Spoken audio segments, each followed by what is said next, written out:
सभी भक्तों को प्रणाम। जय श्री राम। तो आइए रामचरितमानस का जो सुबह का पाठ है उसे आरंभ करते हैं। दोहा अस कहि पग परिप्रेम अति, सिय हित बिन सुनाई, सिय समेत सियु मातु तब चली सुआय सुपाई। ऐसा कहकर बड़े प्रेम से पैरों में पड़कर सीता जी को साथ भेजने के लिए विनती करके और सुंदर आज्ञा पाकर तब सीता जी समेत सीता जी की माता डेरे को चली। प्रिय परिजन ही मिली बैदही, जो जही जोगु भांति तही तही। तापस बेश जानकी देखी, बासभु बिकल विषाद विशेषी। जानकी जी अपने प्यारे कुटुंबियों से जो जिस योग्य था उससे उसी प्रकार मिली। जानकी जी को तपस्विनी के वेश में देखकर सभी शोक से अत्यंत व्याकुल हो गए। जनक राम गुरु आय सुपाई, चले थलही सिय देखी आई। ली नहीं लाई उर जनक जान की, पाहुनि पावन प्रेम पान की। जनक जी श्री राम जी के गुरु वशिष्ठ जी की आज्ञा पाकर डेरे को चले और आकर उन्होंने सीता जी को देखा। जनक जी ने अपने पवित्र प्रेम और प्राणों की पाहुनी जानकी जी को हृदय से लगा लिया। उर उमगेउ अम्बुदि अनुरागु, भयो भूप मनु मनहु पयागु। सीन स्नेह बटु बाढ़त जोहा, तापर राम प्रेम शिशु सोहा। उनके हृदय में वात्सल्य प्रेम का समुद्र उमड़ा। राजा का मन मानो प्रयाग हो गया। उस समुद्र के अंदर उन्होंने आदि शक्ति सीता जी के अलौकिक स्नेह रूपी अक्षय वट को बढ़ते हुए देखा। उस सीता जी के प्रेम रूपी वट पर श्री राम जी का प्रेम रूपी बालक अर्थात बाल रूपधारी भगवान सुशोभित हो रहा है। चिरजीवी मुनि ज्ञान विकल जनु, बूढ़त लहे उबाल अवलंबनु। मोह मगन मति नहीं विदेह की, महिमा सिय रघुबर स्नेह की। जनक जी का ज्ञान रूपी चिरंजीवी अर्थात मार्कंडेय मुनि व्याकुल होकर डूबते डूबते मानो उस श्री राम प्रेम रूपी बालक का सहारा पाकर बच गया। वस्तुतः ज्ञान शिरोमणि विदेह राज की बुद्धि मोह में मगन नहीं है। यह तो श्री सीता राम जी के प्रेम की महिमा है, जिससे उन जैसे महान ज्ञानी के ज्ञान को भी विकल कर दिया। दोहा सिय पितु मातु स्नेह बस, विकल न सकी संभारी। धरनी सुता धीरजु धरेउ, समो सुधर्म विचारी। माता पिता के प्रेम के मारे सीता जी ऐसी व्याकुल हो गई, विकल हो गई कि अपने को संभाल न सकी। परंतु परम धैर्यवती पृथ्वी की कन्या सीता जी ने समय और सुंदर धर्म का विचार कर धैर्य धारण किया। तापस बेश जनक सिय देखी, भय प्रेम परितोष विशेषी। पुत्री पवित्र किए कुल दो, सुजस धवल जगु कह सबको। सीता जी को तपस्वी निवेश में देखकर जनक जी को विशेष प्रेम और संतोष हुआ। उन्होंने कहा, बेटी तूने दोनों कुल पवित्र कर दिए, तेरे निर्मल यश से सारा जगत उज्ज्वल हो रहा है। ऐसा सब कोई कहते हैं। जीति सुरसरी कीर्ति सरितोरी, गवनु कीन विधि अंड करोरी। गंग अवनी थल तीन बडेरे, यही किए साधु समाज घनेरे। तेरी कीर्ति रूपी नदी देव नदी गंगा जी को भी जीत कर, जो एक ब्राह्मणों में बहती है, जो एक ब्रह्मांड में बहती है, करोड़ों ब्रह्मांडों में बह चली है। गंगा जी ने तो पृथ्वी पर 3 ही स्थानों अर्थात हरिद्वार, प्रयागराज और गंगा सागर को बड़ा तीर्थ बनाया, पर तेरी इस कीर्ति नदी ने तो अनेकों संत समाज रूपी तीर्थ स्थान बना दिया। पितु कह सत्य स्नेह सुबानी, सिय सकुच महु मनहु समानी। पुनि पितु मातु लीन उरलाई, सिख आशीष हित दीनी सुहाई। पिता जनक जी ने तो स्नेह से सच्ची सुंदर वाणी कही, परंतु अपनी बड़ाई सुनकर सीता जी मानो संकोच में आ गई। उन माता पिता ने उन्हें फिर हृदय से लगा लिया और हित भरी सुंदर सीख और आशीष दी। कहती न सिय सकुची मन माही, यहाँ बस्व रजनी भल नाही। लखी रुख रानी जनायो राव, हृदय सराहत सीलु सुभाव। सीता जी कुछ कहती नहीं है, पर मन में सकुचा रही हैं कि रात में सासुओं की सेवा छोड़कर यहाँ रहना अच्छा नहीं है। रानी सुनैना जी ने जानकी जी का रुख देखकर उनके मन की बात समझकर राजा जनक जी को जना दिया। तब दोनों अपने हृदय में सीता जी के शील और स्वभाव की सराहना करने लगे। दोहा बार बार मिली भेंट सिय, विदा किन्हीं सनमानी। कही समय सिर भरत गति, रानी सुबानी से आनी। राजा रानी ने बार बार मिल कर और हृदय से लगा कर तथा सम्मान करके सीता जी को विदा किया। चतुर रानी ने समय पाकर राजा से सुंदर वाणी में भरत जी की दशा का वर्णन किया। सुनि भूपाल भरत व्यवहारु, सोन सुगंध सुधा शशि सारु। मुद सज्जल नयन पुलकेतन, सुजसु सराहन लगे मुदित में। सोने में सुगंध और समुद्र से निकली हुई सुधा में चंद्रमा के सार अमृत के समान भरत जी का व्यवहार सुनकर राजा ने प्रेम विहल होकर अपने प्रेमाश्रुओं के जल से भरे नेत्रों को मूंद लिया। वे भरत जी के प्रेम में मानो ध्यानस्थ हो गए। वे शरीर से पुलकित हो गए और मन में आनंदित होकर भरत जी के सुंदर यश की सराहना करने लगे। सावधान सुन सुमुखी सुलोचनी, भरत कथा भवबंद विमोचनी। धर्म राजनय ब्रह्म विचारू, इहाँ जथामति मोर प्रचारू। वे बोले, हे समुखी, हे सुनैनी, सावधान होकर सुनो। भरत जी की कथा संसार के बंधन से छुड़ाने वाली है। धर्म, राजनीति और ब्रह्म विचार, इन तीनों विषयों में अपनी बुद्धि के अनुसार मेरी थोड़ी बहुत गति है, अर्थात इनके संबंध में मैं कुछ जानता हूँ। सोमति मोरी भरत महिमाही, कहे कहा छली जुअति छुअति न छाही। विधि गणपति अहिपति शिव सारद, कवि को विद बुद्ध बुद्धि विसारद। वह धर्म, राजनीति और ब्रह्म ज्ञान में प्रवेश रखने वाली मेरी बुद्धि भरत जी की महिमा का वर्णन तो क्या करे, छल करके भी उसकी छाया तक को नहीं छू पाती। ब्रह्मा जी, गणेश जी, शेष जी, महादेव जी, सरस्वती जी, कवि, ज्ञानी, पंडित और बुद्धिमान, भरत चरित कीर्ति करतूती, धर्मशील गुण विमन विभूति, समुझत सुनत सुखद सब काहू, सुचि सुरचरी रुचि निदर सधाहु। सब किसी को भरत जी के चरित्र, कीर्ति करनी, धर्मशील गुण और निर्मल ऐश्वर्य समझने में और सुनने में सुख देने वाले हैं, और पवित्रता में गंगा जी का तथा स्वाद मधुरता में अमृत का भी तिरस्कार करने वाले हैं। दोहा। निर्वधि गुण निरूपम पुरुषु, भरतु भरत सम जानी, कहिए सुमेरु की शेर सम, कवि कुल मति सकुचानी। भरत जी असीम गुण संपन्न और उपमा रहित पुरुष हैं। भरत जी के समान बस भरत जी ही हैं, ऐसा मानो। सुमेरु पर्वत को क्या शेर के बराबर कह सकते हैं, इसलिए उन्हें किसी पुरुष के साथ उपमा देने में कवि समाज की बुद्धि भी सकुचा गई। अगम सब ही वर्णत बरबरनी, जिमि जलहीन मीन गमुधरनी। भरत अहिम महिमा सुन रानी, जानहि रामुन सखहि बखानी। हे श्रेष्ठ वर्ण वाली, भरत जी की महिमा का वर्णन करना सभी के लिए वैसे ही अगम है जैसे जल रहित पृथ्वी पर मछली का चलना। हे रानी सुनो, भरत जी की अपरिमित महिमा को एक रामचंद्र जी ही जानते हैं, किंतु वे भी उसका वर्णन नहीं कर सकते। बरनी सप्रेम भरत अनुभाऊ, तिय जिय की रुचि लखी कहराऊ। बहु रही लखनु भरतु, बन जाही सब कर भल सबके मन माही। इस प्रकार प्रेम पूर्वक भरत जी के प्रभाव का वर्णन करके फिर पत्नी के मन की रुचि जानकर राजा ने कहा, लक्ष्मी जी लौट जाएं, लक्ष्मण जी लौट जाएं और भरत जी को वन जाएं। इसमें सभी का भला है और यही सबके मन में है। देवी परंतु भरत रघुबर की, प्रीति प्रतीति जाई नहीं तरकी। भरतु अवधि स्नेह ममता की, यद्यपि राम सीम समता की। परंतु हे देवी, भरत जी और श्री रामचंद्र जी का प्रेम और एक दूसरे पर विश्वास बुद्धि और विचार की सीमा में नहीं आ सकता। यद्यपि श्री रामचंद्र जी की समता की सीमा है, तथापि भरत जी प्रेम और ममता की सीमा है।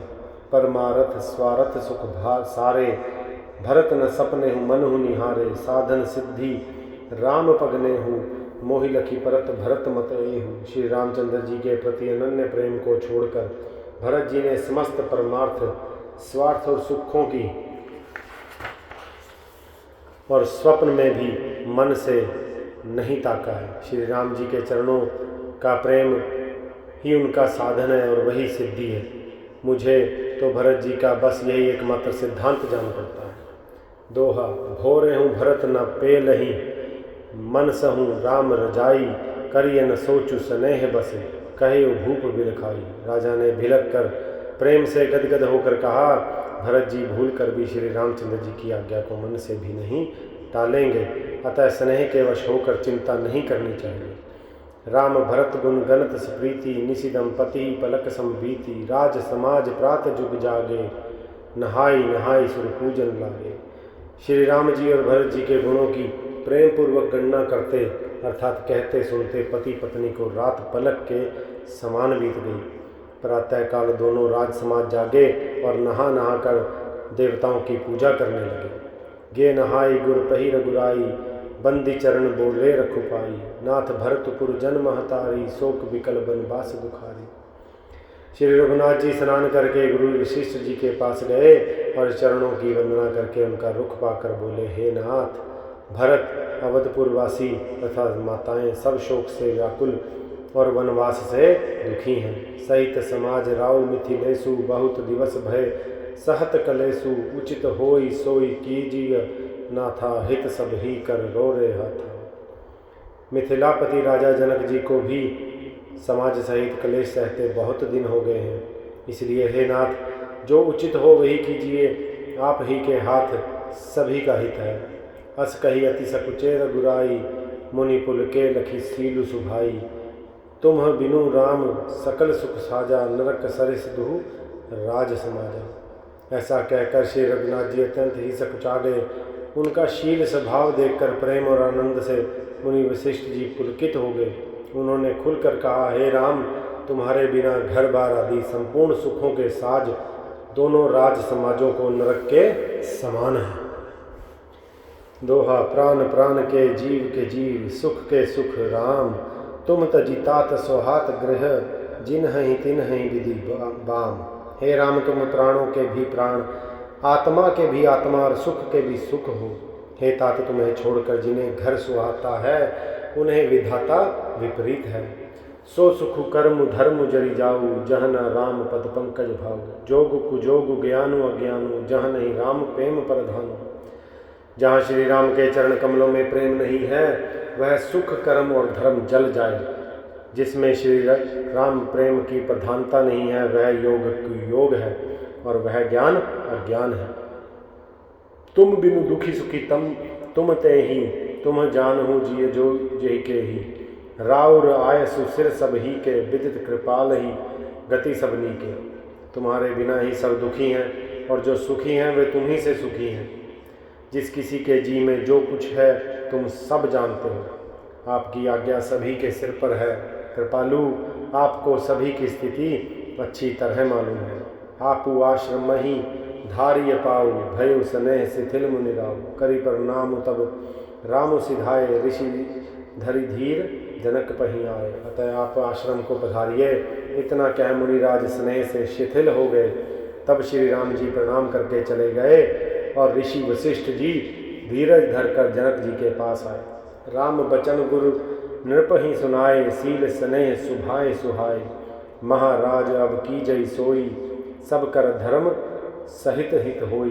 गुरु जी ने श्री रामचंद्र जी के शील और स्नेह से युक्त स्वभाव से ही सुंदर वचन राजा जनक जी को सुनाए और कहा, हे महाराज, अब वही कीजिए जिसमें सबका धर्म सहित हित हो। दोहा, ज्ञान निधान सुजान सुचि, धर्म धीर नरपाल। तुम बिनु असमंजस समन को, समरथ यही काल। हे राजन, तुम ज्ञान के भंडार, सुजान पवित्र और धर्म में धीर हो। इस समय तुम्हारे बिना इस दुविधा को दूर करने में और कौन समर्थ है। सुनि मुनि बचन जनक अनुरागे, लखी गति ज्ञान विराग विरागे। शिथिल स्नेह गुणत मन माही, आए यहाँ कीन भल नाही। मुनि वशिष्ठ जी के वचन सुनकर जनक जी प्रेम में मगन हो गए। उनकी दशा देखकर ज्ञान और वैराग्य को भी वैराग्य हो गया, अर्थात उनके ज्ञान वैराग्य छूट से गए। वे प्रेम से शिथिल हो गए और मन में विचार करने लगे कि हम यहाँ आए यह अच्छा नहीं किया। राम ही राव कहेउ बन जाना, कीन आप प्रिय प्रेम परवाना। हम अब बनते बन ही पठाई, प्रमुदित फिर अब विवेक बढ़ाई। अर्थात राजा दशरथ जी ने श्री राम जी को वन जाने के लिए कहा और स्वयं अपने प्रिय के प्रेम को प्रमाणित अर्थात सच्चा कर दिया। प्रिय वियोग में प्राण त्याग दिए, परंतु हम अब इन्हें वन से और गहन वन को भेजकर अपने विवेक की बढ़ाई में आनंदित होते हुए लौटेंगे, क्योंकि हमें जरा भी मोह नहीं है। श्री राम जी को वन में छोड़कर चले आए, दशरथ जी की तरह मरे नहीं। तापस मुनि महिसुर सुनि देखी, भय प्रेम बस विकल विशेषी। समो समुझी धीर धीर जू, राजा चले भरत पहीं सहित समाजा। तपस्वी मुनि और ब्राह्मण यह सब सुन और देखकर प्रेमवश बहुत ही व्याकुल हो गए। समय का विचार करके राजा जनक जी धीरज धरकर समाज सहित भरत जी के पास चले। भरत आई आगे भई लीन है, अवसर सरिस सुवासन दीन है। तात भरत कहते तेर हुती राऊ, तुम हैं विदित रघुबीर सुभाऊ। भरत जी ने आकर उन्हें आगे होकर लिया, सामने आकर उनका स्वागत किया और समय अनुकूल अच्छे आसन दिए। त्रिहुत राज जनक जी कहने लगे, हे तात भरत, तुमको श्री राम जी का स्वभाव मालूम ही है। दोहा, राम सत्य व्रत धर्म रत, कर सब सील स्नेहु।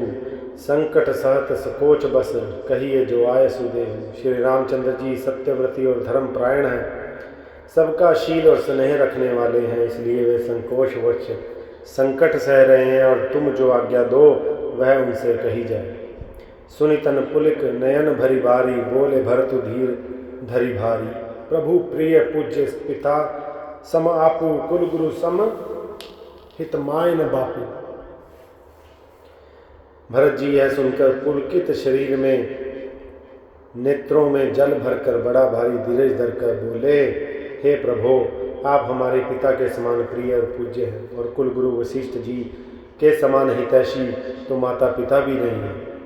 कौशिकादिक मुनि सचिव समाजु, ज्ञान अम्बुनिधि आपनु आजू। शिशु सेवक आयसु अनुगामी, जानि मोहि सिख देय स्वामी। विश्वामित्र जी आदि मुनियों और मंत्रियों का समाज है और आज के दिन ज्ञान के समुद्र आप भी उपस्थित हैं। हे स्वामी, मुझे अपना बच्चा सेवक और आज्ञा अनुसार चलने वाला समझकर सब शिक्षा दीजिए। यही समाज थल बूझब राउर, मौन मलिन में बोलब बाउर। छोटे बदन कहूँ बड़ी बाता, क्षम बताब तात लखी बाम विधाता। इस समाज और पुण्य स्थल में आप अर्थात जैसे ज्ञानी और पूज्य का पूछना, इस पर यदि मैं मौन रहता हूँ तो मलिन समझा जाऊँगा और बोलना पागलपन होगा। तथापि मैं छोटा मुँह बड़ी बात कहता हूँ। हे तात, विधाता को प्रतिकूल जानकर क्षमा कीजिएगा।